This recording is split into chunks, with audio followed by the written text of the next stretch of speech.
આગળ વાત કરીએ તો વલસાડ જિલ્લામાં સૌથી વધુ ખેડૂતો આંબાવાડી ઉપર નપતા રહે છે। જિલ્લામાં 38,000 હેક્ટર જમીનમાં ખેડૂતોએ આંબાવાડી તૈયાર કરી છે। જેમાં હાલ આંબાવાડીઓમાં કેરીનો પાક તૈયાર થઈ રહ્યો હતો। ભારે પવન અને કમોસમી વરસાદને લઈને કેરીઓ આંબા ઉપરથી ખરી પડી હતી, જેને લઈને ખેડૂતોને નુકસાનીની ભીતિ સેવાઈ રહી છે। જ્યારે શાકભાજી, ડાંગરના, શેરડીના તૈયાર પાકો પણ વરસાદના કારણે નુકસાન થયું હોવાનું સામે આવ્યું છે। વલસાડ જિલ્લા કલેક્ટરના આદેશ બાદ બાગાયત વિભાગ અને ખેતીવાડી વિભાગ દ્વારા સર્વે હાલ શરૂ કરાયો છે। જિલ્લામાં 80% સર્વે પૂર્ણ કરાયો છે, જેમાં જિલ્લામાં કુલ 16 અલગ અલગ ટીમો દ્વારા સર્વે હાથ ધરાયો છે। જેમાં કેરીમાં અંદાજિત 7,000 થી વધુ હેક્ટરમાં નુકસાન થયું હોવાનું સામે આવ્યું છે। આગળ વાત કરીએ તો બીજી તરફ ખેતી પાકની વાત કરીએ તો શેરડી, ભીડ, તુવેર અને અન્ય લીલોતરી શાકભાજીમાં વાવાઝોડાના કારણે નુકસાન થયું છે। હાલ 15 થી 20 હેક્ટરમાં આ નુકસાન થયું હોવાની શક્યતાઓ વર્તાઈ રહી છે।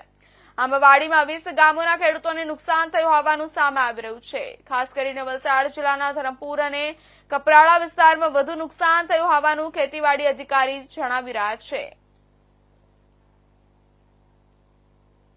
ખાસ કરીને જે કમોસમી વરસાદ અને પવનથી જે પાકોને નુકસાન થયું એમાં આપણે વહીવટીતંત્ર દ્વારા જે સૂચના મળે તે મુજબ આપણે 16 ટીમોની રચના કરી હતી। દરેક તાલુકામાં આપણે 80 થી 90% સર્વે પૂરો કરી દીધો છે। આમાં ખાસ કરીને આંબાવાડી, કેળ અને શાકભાજી પાકોને વધારે નુકસાન જોવા મળ્યું છે।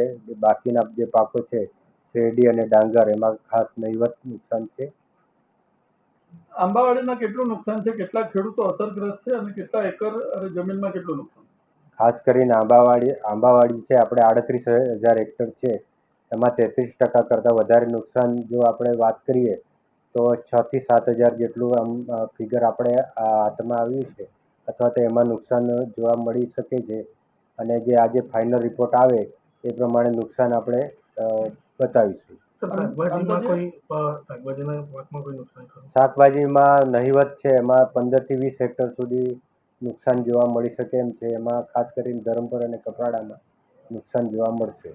આંબાવાડીમાં કેટલા ખેડૂતો અસરગ્રસ્તો છે અત્યારે પ્રાથમિક રિપોર્ટ પ્રમાણે એમ જોઈએ તો મોટાભાગના ખેડૂતો જે આંબાવાડીયામાં છે 1 હેક્ટરની મર્યાદા પકડીએ તો પણ આપણને 20,000 જેટલા તો મળી શકે ખેડૂતોને અસરગ્રસ્ત। મિત્રો, આપણે 5 અને 7 જે વરસાદની આગાહી હતી તે પ્રમાણે આપણે ત્યાં ઘણો વરસાદ પડ્યો અને સરકારની સ્થાયી સૂચના મુજબ 8 mm થી વધુ વરસાદ થયેલો હોવાથી આપણે ત્યાં જે હાલમાં આપણા જે ઊભા પાક છે આંબા, એમાં જે કેરીઓ છે તે ઘણી પડી ગઈ। ખેડૂતોની બી ઘણી રજૂઆતો હતી અને આ અન્વયે જિલ્લા વહીવટીતંત્ર દ્વારા પ્રાથમિક સર્વે કરી અને રિપોર્ટ કરવા જણાવતા આપણે જિલ્લામાં લગભગ 16 જેટલી ટીમો બનાવી અને આ 16 ટીમોનું સર્વે કરતાં આજે લગભગ સાંજ સુધીમાં આપણને ફાઇનલ રિપોર્ટ મળી જશે। આપણે કુલ 38,000 જેટલી હેક્ટરમાં આંબાનું વાવેતર છે એમાં, અને બીજું લગભગ 4,000 હેક્ટરની આજુબાજુ વેલાવાળા શાકભાજીનું વાવેતર છે। આ બે પાકો એવા છે કે જે પવનની તીવ્રતા કે વરસાદ પવન સાથે આવે ત્યારે આ પાકોને નુકસાન થઈ શકે, તો એવા આપણા લગભગ 42,000 હેક્ટરમાં આપણે સર્વેની કામગીરી ચાલુ કરેલી છે અને હાલમાં આપણે લગભગ 80 થી 90% સર્વે ગઈકાલ સુધીમાં પૂર્ણ થઈ ગયેલો હતો અને આજે બાકીનો સર્વે પૂર્ણ કરી અને આ ટીમો જે છે એ ટીમો સાથે તમામ ટીમો સાથે આજે અમે બેઠક કરી લીધી છે અને સર્વેનો રિપોર્ટ સાંજે 4 વાગ્યા સુધીમાં આપી દઈ અને એ રિપોર્ટ આવ્યા પછી અમે એને આગળની કાર્યવાહી માટે જિલ્લા વહીવટીતંત્રને રજૂ કરીશું। અંદાજિત કેટલું નુકસાન છે? અંદાજિત તો અત્યારે ખ્યાલ ના આવે, પણ ફાઇનલ રિપોર્ટ આવી જશે એટલે લગભગ 33%ની ઉપર જે પણ નુકસાન છે એને અત્યારે સરકારના જે ધોરણો છે SDRFના, એ પ્રમાણે આપણે નુકસાન માટે ભલામણ કરી શકીએ છીએ।